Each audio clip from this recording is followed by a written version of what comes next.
ನಮಸ್ಕಾರ ವೀಕ್ಷಕರೇ. ಆರ್ಸಿಬಿ ತಂಡ ಕಳೆದ 16 ವರ್ಷಗಳಿಂದ ಸತತ ಕ್ರಿಕೆಟ್ ಆಡುತ್ತಿದ್ದರೂ ಕೂಡ ಒಂದು ಬಾರಿಯೂ ಕೂಡ ತಂಡಕ್ಕೆ ಕಪ್ ಗೆಲ್ಲಲು ಸಾಧ್ಯವಾಗಲಿಲ್ಲ. 16 ವರ್ಷಗಳಲ್ಲಿ ಆರ್ಸಿಬಿ ತಂಡ 2 ಬಾರಿ ಫೈನಲ್ ಪ್ರವೇಶಿಸಿದರೂ ಕೂಡ ಫೈನಲ್ ನಲ್ಲಿ ವಿಜಯ ಪತಾಕೆಯನ್ನು ಹಾರಿಸಲು ಆರ್ಸಿಬಿ ತಂಡಕ್ಕೆ ಸಾಧ್ಯವಾಗಲಿಲ್ಲ. ಆರ್ಸಿಬಿ ತಂಡದಲ್ಲಿ ಇದುವರೆಗೆ ಎಷ್ಟೋ ಮಹಾನ್ ಆಟಗಾರರು ಆಡಿ ಹೋಗಿದ್ದಾರೆ, ಆದರೆ ಯಾರಿಗೂ ಕೂಡ ಇದುವರೆಗೆ ಕಪ್ ಗೆಲ್ಲಿಸಲು ಸಾಧ್ಯವಾಗಲಿಲ್ಲ.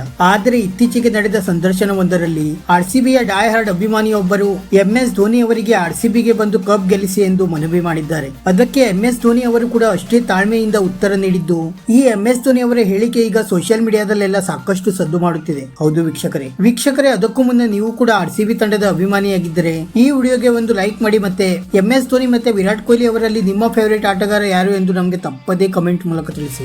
ವೀಕ್ಷಕರೇ, ಇತ್ತೀಚಿನ ಒಂದು ಕಾರ್ಯಕ್ರಮವೊಂದರಲ್ಲಿ ರಾಯಲ್ ಚಾಲೆಂಜರ್ಸ್ ಬೆಂಗಳೂರು ತಂಡದ ಅಭಿಮಾನಿಯೊಬ್ಬರು ಆರ್ಸಿಬಿ ತಂಡಕ್ಕೆ ಬಂದು ಮೊದಲ ಪ್ರಶಸ್ತಿಯನ್ನು ಗೆಲ್ಲಲು ಸಹಾಯ ಮಾಡಿ ಎಂದು ವಿನಂತಿಸುತ್ತಾರೆ. ಆದರೆ ಇದಕ್ಕೆ ತಕ್ಷಣ ಪ್ರತಿಕ್ರಿಯೆ ನೀಡಿ ಮಾತನಾಡಿರುವ MS ಧೋನಿ ಅವರು, ನಿಮಗೆ ಗೊತ್ತಾ, ಆರ್ಸಿಬಿ ತುಂಬಾ ಒಳ್ಳೆಯ ತಂಡ. ಆರ್ಸಿಬಿಯ ಯೋಜನೆಯ ಪ್ರಕಾರ ಎಲ್ಲವೂ ಕೂಡ ಸರಿಯಾಗಿಯೇ ನಡೆಯುತ್ತಿದೆ.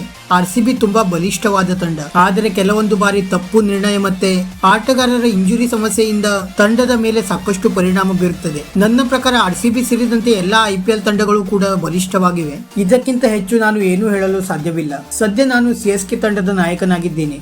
ನನ್ನ ತಂಡದ ಬಗ್ಗೆಯೂ ಕೂಡ ನನಗೆ ಚಿಂತಿಸಬೇಕಾಗಿದೆ. ಬೇರೆ ತಂಡದ ಬಗ್ಗೆ ಮಾತನಾಡಿದರೆ ನಮ್ಮ ಅಭಿಮಾನಿಗಳು ಬೇರೆ ರೀತಿಯೇ ಯೋಚಿಸಬಹುದು ಎಂದು MS ಧೋನಿ ಅವರು ಆರ್ಸಿಬಿ ಅಭಿಮಾನಿಗಳಿಗೆ ಉತ್ತರ ನೀಡಿದ್ದಾರೆ. ವೀಕ್ಷಕರೇ, ಸದ್ಯ MS ಧೋನಿ ಅವರು ಇಂಟರ್ನ್ಯಾಷನಲ್ ಕ್ರಿಕೆಟ್ ಆಡದೇ ಇದ್ದರೂ ಕೂಡ IPL ನಲ್ಲಿ ಆಡುತ್ತಿದ್ದಾರೆ. 2024ರ IPL ಸೀಸನ್ MS ಧೋನಿ ಅವರಿಗೆ ಕೊನೆಯ ಸೀಸನ್ ಆಗುವ ಸಾಧ್ಯತೆಗಳಿವೆ. ಆದ್ದರಿಂದ ಧೋನಿ ಅವರ ಅಭಿಮಾನಿಗಳು ಕೂಡ ಕೊನೆಯ ಸೀಸನ್ ಗಾಗಿ ಕಾತುರದಿಂದ ಕಾಯುತ್ತಿದ್ದಾರೆ. ವೀಕ್ಷಕರೇ, ನೀವು ಕೂಡ MS ಧೋನಿ ಅವರ ಕೊನೆಯ ಸೀಸನ್ ಗಾಗಿ ಕಾಯುತ್ತಿದ್ದೀರಾ ಎಂಬುದನ್ನು ನಮಗೆ ತಪ್ಪದೇ ಕಮೆಂಟ್ ಮೂಲಕ ತಿಳಿಸಿ. ವಿಡಿಯೋ ಇಷ್ಟ ಆಗಿದ್ದರೆ ಲೈಕ್ ಮಾಡಿ, ಮತ್ತೆ ಚಾನೆಲ್ ಅನ್ನು ಸಬ್ಸ್ಕ್ರೈಬ್ ಮಾಡಲು ಮರೆಯಬೇಡಿ.